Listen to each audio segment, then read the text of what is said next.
Seja bem-vindo ao canal Atlético Mineiro Galo Fã Clube. Acompanhe aqui as últimas notícias do Galo, resultados e próximos jogos. E segue aqui as últimas notícias. Nós somos do Clube Atlético. Vamos lá, Roberto Abras, eu quero saber se as especulações, se a agendinha, aquela coisa toda aí do mercado da bola já tá te agitando aí ou não? Não, ainda não. O pessoal tá maneiro, tá equilibrado, fala, pera aí, vamos com calma. Porque o Atlético, na verdade, não haverá tanta situação de tanto investimento, né? O Atlético tá de saída 2 jogadores, um quase que já certo, que é o Alan. O Atlético tem o Alan, que o Cuca até estava acompanhando hoje no Super FC, uma entrevista do Cuca, que foi dada a Bandeirantes, mas que a tranquilidade da Dimara com o pessoal do comando da Bandeirantes, cedendo a palavra do Cuca, ele falou que até teve com o Tite, teve com o César Sampaio naquele jogo lá, o último do Atlético, e que comentou o nome dele, né? Do Alan. Para a seleção brasileira. Mas eu vou falar do Alan Franco, o equatoriano. Ele está praticamente definida a situação, se vai por empréstimo, se vai em definitivo para os Estados Unidos. Aquele treinador que teve no Internacional e lamentavelmente fracassou muito, que era do Equador, do Equador, que hoje trabalha nos Estados Unidos, ele quer levar o Alan Franco pra lá. Essa é a situação definida, viu, Pedro, Glaucio? Ramírez, hein? O Miguel Ángel Ramírez. Isso, ele mesmo. Ele trabalhou com o Alan lá no Equador, né? Então, ele vai levar. Aí tá aquela história se definitivo por empréstimo, e a situação do Savarino também, que ele tem uma proposta não revelada, mas também tá com alguma coisa engatilhada. E o Atlético vai ter agora, Glaucio, eu não sei a sua opinião, do Ademir. Eu mantive contato com gente do América, do comando do América, o Salum, por exemplo, grande amigo, sujeito fantástico no esporte, né? O que ele faz pelo América é um negócio impressionante. A respeito do Ademir, ele gosta do Ademir. O Ademir foi muito sincero com ele, os dois, ele, Ademir, jogador, e o Salum como dirigente, se entenderam tão bem. Lamentavelmente ele está deixando o América, mas está indo pro Atlético numa fase, nessa reta final, o Glausqueiro jogou a brincadeira, hein? Obras, você foi muito feliz no seu comentário desde o início aí, assim, esse ano essa turma que gosta dessa especulação de quem vem, quem não vem no Atlético, não vai ter muito espaço, né? Não vai ter muito espaço. Eu vou sofrer menos, né, Glaucio? Exatamente, porque a gente sabe o quão penoso é isso, né? De que de manhã o jogador tá num time em Minas, de tarde tá no Rio, de noite tá no Rio Grande do Sul, da meia-noite ele já fechou com o Paraná, fechou com o Nordeste. Então, assim, esse ano não vai ter muito isso, porque o Atlético vai ter que se preocupar muito mais em não deixar sair, não perder peças importantes, né? A gente falou de 2 aqui, mas de não perder outras peças que são muito mais imprescindíveis pro time do que trazer reforço. Agora, o Ademir é impressionante, assim, o que ele jogou nessa reta final. Então, ele teve aquele período, aquele desgaste lá, uma época, né? Ia sair, não ia, aquela coisa, caiu um pouquinho, né? Ficou meio... Agora, depois dessa reta final, o Ademir joga muito, é um jogador muito rápido, muito veloz, aparece bem sempre dentro da área ali. E nesse time do Atlético, né, também, que um time todo encaixadinho, jogando, ele é uma peça importante ali. Até é difícil hoje você perguntar aonde que ele vai, como que o Cuca vai utilizar, que hora do jogo que vai utilizar, porque o Cuca tem um grupo, e que bom que o Cuca conseguiu. Isso eu vejo muito mérito do Cuca, né? Foi trazendo talentos, e o Cuca soube aproveitar todo mundo dentro do clube, dentro do time, no banco, na hora certa, quando ele precisava. Então, é mais um jogador importante para o Atlético ali, o Ademir. Mas o Atlético não adianta o torcedor ficar esperando, até acho que porque nem precisa, né? O Atlético nem precisa de mexer em muitas peças, então, mas o Ademir é um jogador que muito veloz ali na frente, né? Engraçado, Glaucio, você já tá rodado desse mundo da bola, e o curioso do Cuca é o seguinte: o Cuca, ele não exige jogador de seleção, jogador de $50 mil. Você vê, quando ele veio pro Atlético da primeira vez, Ele trouxe os dois de meio de campo, depois foi pro Fluminense, Pierre, né? Exatamente. Leandro Donizete. Jogadores assim. Que foram fundamentais em 2013, né? Na campanha. Justa, mas jogadores que o Pierre estava abandonado, acho que no Palmeiras na época, né? Leandro Donizete estava não sei aonde. Aí pegou o Jô, por exemplo, que não estava sendo útil lá no Internacional, e méritos também, na época, o Alexandre Calil. E o investimento maior, e que não foi dele, foi do Alexandre, o Ronaldinho, né? O Ronaldinho Gaúcho. Você vê o Bernard, que estava lá em Sete Lagoas, também já não foi com ele, mas já pegou o Bernard, esse tipo de coisa. Ele nunca. Marcos Rocha, que veio, estava emprestado ao América, foi. Você vê o que ele fez? Ele buscou o Natan, o jogador que ele atrasou, o Natan, lá do Atlético, não gastou nada, era o jogador do Atlético, estava emprestado ao Atlético Goianiense. Agora, aí que tá a qualidade do treinador que a gente vê, né, Abras? Que é um treinador que ele tem um esquema, e vê o jogador que vai se adaptar ao esquema dele. Exatamente. E que não vai ser aquele investimento violento, né? Porque você montar uma seleção, né? A gente pensa muito hoje no futebol europeu, mas são clubes lá que são praticamente seleções, né? Então, é muito fácil você jogar com aqueles times. Agora, ele foi montando ali, pontual, né? No início, e é tão engraçado, né? Se você for pegar o início dele aqui, ele pediu aqueles 10 jogos, né? O time não acertava, aí teve aquele desentendimento com o Hulk, aquela coisa, e assim, a torcida já começou, né? Já começou. Se ele perde mais um, ele é mandado embora. Exatamente, olha pra você ver. Ou então saía. Que o Cuca tem isso também. Se começar a ver amarelo, gente, muito obrigado, não tá dando certo. Ele sente a hora, mas ele pediu calma, só me dá 8, 10 jogos, de repente embalou, pô, chegou onde chegou, né?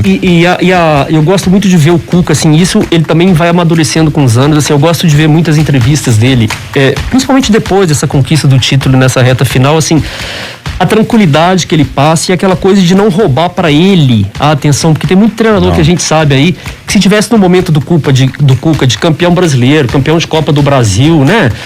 Ia estar atraindo para ele todas as atenções, todos os méritos, e o Cuca o tempo inteiro, e por isso também o Atlético foi tão bem, porque você vê que ele tinha jogadores de seleção aqui sul-americana, vários jogadores, você tinha jogador rodado experiente como o Hulk, Diego Costa, e ele conseguiu manter um grupo coeso, sem vaidade, sem briga. Você pega um jogador tipo Vargas, de seleção chilena, né? E todos os outros ali, e o Cuca conseguiu manter esse grupo coeso. Você via a vibração, você via várias vezes, a gente falando aqui, a gente comentava o Hulk e o Nacho Fernandes, por exemplo, às vezes oportunidade do Hulk de fazer um gol, ampliar a artilharia, isso bem no início ainda, ele passava a bola pro Nacho, o Nacho fazia o gol, a mesma coisa acontecia com o Nacho.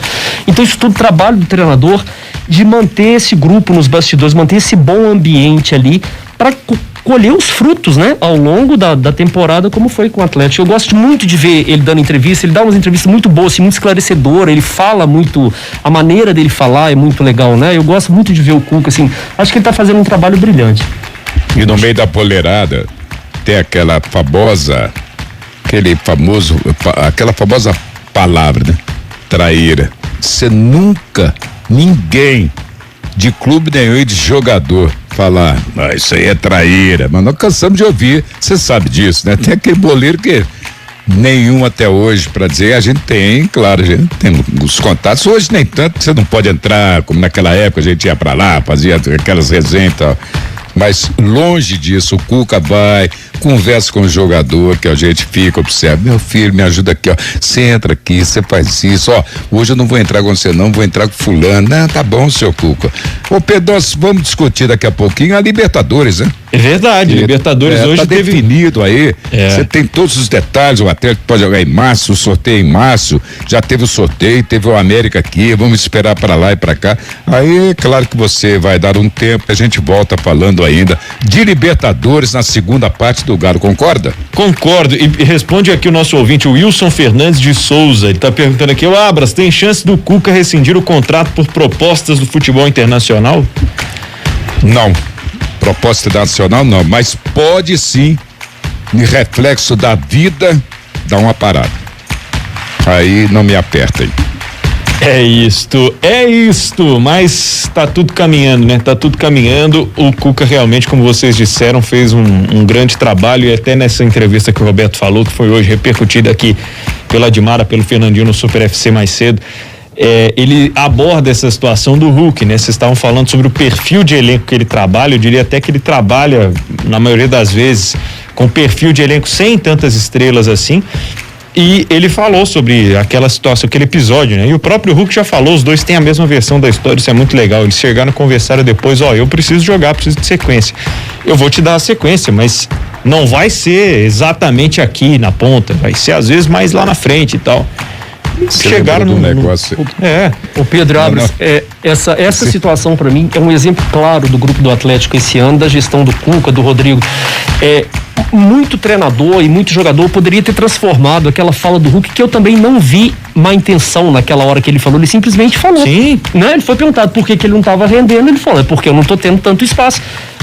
Mas ele não questionou, não estava questionando. O Cuca deve ter chamado ele para conversar ali, eles esclareceram tudo e o Hulk passou a render muito mais. Podia ter um outro treinador de perfil, imagina se fosse um Sampaoli, por exemplo, como que ia a repercussão disso na imprensa, aquela coisa vai crescendo, põe ele de lado, deixa ele pra lá, começa cada um de birrinha pra um lado, um pro outro. Quem ia perder o Atlético, a torcida, o jogador e o treinador. Eu acho que eles chegaram num consenso, num acordo, conversaram e rendeu de uma maneira espetacular que ninguém imaginava. Eu confesso que eu não imaginava quando o Hulk veio, assim como muita gente. Imaginei que ele ia ser mais um pra ficar, né? E assim, ele comprou a ideia do Atlético, é impressionante, você vê o profissionalismo dele fora de campo, o engajamento dele dentro de campo, não só com a bola nos pés, quando ele tá com a bola, não, quando ele tá fora, né? Tem na jogada de comprar a ideia mesmo do grupo, de defender o Atlético, assim, ele virou mesmo um torcedor, engajado ali dentro do clube, assim, eu fiquei muito feliz, muito surpreso de ver um jogador do quilate do Hulk chegar e fazer o que ele fez aqui, não só dentro de campo, sabe, não só dentro de campo. Arremata aí, Roberto. Eu tô dizendo o seguinte, que o que eu recebi aí de negócio, o Hulk chega de Miami com os filhos, já tem uma casa lá com alugar, tá cheio de Papai Noel. Não sei se você viu isso aí nas redes sociais. Me mandaram isso aí, você viu? Vi. Ele chegando em Orlando, né? Hoje ele já tirou foto lá com o filho dele na montanha-russa do Hulk lá, né? Enfim. Foi do jatinho dele, tranquilo. E aí tem a casa dele lá e tal. Outro nível, né? Isso aí, ué. E vai gastar 5 milhões, tá fazendo uma casa lá na terra natal dele. Meu Deus. Tá bom. Ele é um cara tranquilo, né? Tá lá. Tá família, né? Sempre rodeado. Tá dando um retorno sensacional o time do Galo, impressionante. Jairo de Boston. Um abraço pra ele aqui também, tá falando aqui que ninguém fala, sem tirar os méritos do Cuca, mas 95% desse time quem montou foi o Sampaoli, tá falando o Jairo. Só que não conseguiu fazer jogar igual o Cuca conseguiu o negócio. Aí que tá, foi sim, ele montou o time, só que ele não conseguiu. O time do Atlético, com o Sampaoli, fazia um jogo assim, arrebentava 4-1, no outro jogo perdia assustadoramente, assim, não conseguia render. Mas sem contar também, a gente não pode falar que quem trouxe o Hulk veio agora e que foi um reforço, assim, que mudou muito a estrutura do time, né? Mas o São Paulo foi isso, ele é um grande treinador, ele tinha peças importantíssimas na mão que ele escolheu, o Cuca não teve a oportunidade de trazer todo mundo, né? De montar esse clube, e não conseguiu fazer. Nós somos do Clube E atenção, Roberto Abras, Glaucio Castro, hoje foram definidos mais alguns passos da Libertadores. A Conmebol sorteou primeira fase e segunda fase da pré-Libertadores com Montevideo do Uruguai, Montevideo City contra o Barcelona de Guayaquil do Equador, Deportivo Lara da Venezuela e Bolívar da Bolívia e Universidade César Vallejo do Peru, né, contra o Olímpia, que jogou a final da Libertadores de 2013, o paraguaio contra o Atlético. E aí, na segunda fase entram América e Fluminense. O Coelho já tem o seu adversário definido, é o Guarani do Paraguai, ficou em quarto lá no clausura do Campeonato Paraguaio na temporada, e a equipe do Fluminense aguarda o outro sorteio, né? Aguarda aí a definição para o próximo adversário dependendo aí da primeira fase dos restantes dos classificados. Depois ainda tem uma terceira fase de pré-libertadores. E aí a primeira fase de 9 e 16 de fevereiro, jogos de ida e volta, e a segunda em 23 de fevereiro e 2 de março. A terceira fase da pré-libertadores nos dias 9 e 16 de março. E aí só depois disso, viu, Roberto, que acontece o sorteio da fase de grupos que inclui o Galo, né? Mas vai ser em março também no final, parece, né, ou não? Isso. No final do mês de março. E esse sorteio muito provavelmente ali até o dia 19, dia 18, deve acontecer ali o sorteio da fase de grupos da Libertadores. E o Atlético tá cabeça de chave, né? Isso. Tem aquela disputa aí de...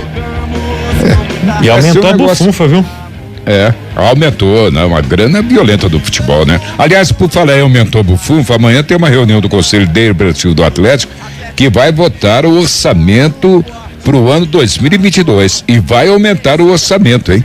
Pagando dívidas e aumentando, não dependendo muito do futebol, mas os parceiros do Galo, viu, Glaucio, vão liquidar dívidas aí e amanhã fica definido o orçamento para 2022, vai ser alto, hein? Que bom, né, Abras, que a gente vê. Eles estão apostando alto também, tem a inauguração da Arena, né? O término no fim do ano que vem e a inauguração mesmo para 2023, assim. E o clube precisa, todo clube de futebol precisa ter essa tranquilidade nos bastidores, né? Não tem esse problema com dívida, bloqueio, não pode contratar, não pode, vai perder ponto, não vai, para poder render dentro de campo, né? Mas com certeza vem dívida para pagar aí, vem acordo daqui, acordo dali, em 8 pagamentos, departamento jurídico do Atlético pedindo dívidas, em 2022 promete pro Atlético. Aliás, hoje vai ter uma confraternização fechando a temporada 2021, os mandatários do Atlético, jogadores do passado, conselheiros, enfim, uma confraternização fechando a temporada que foi de muito sucesso. Os troféus serão exibidos, exigidos, direito à fotografia, essa coisa toda. Então ficamos nessa expectativa e lembrando que ontem que foi o dia de história do Atlético, primeiro título 71, dia 19 de dezembro, teve comemoração com os jogadores do passado, dirigentes do passado, uma confraternização e que vai se estender nesta segunda-feira. Desejar a todos feliz fim de noite. Feliz Tá certo, seu Pedro? Feliz fim de noite. É isso aí, Roberto Abras.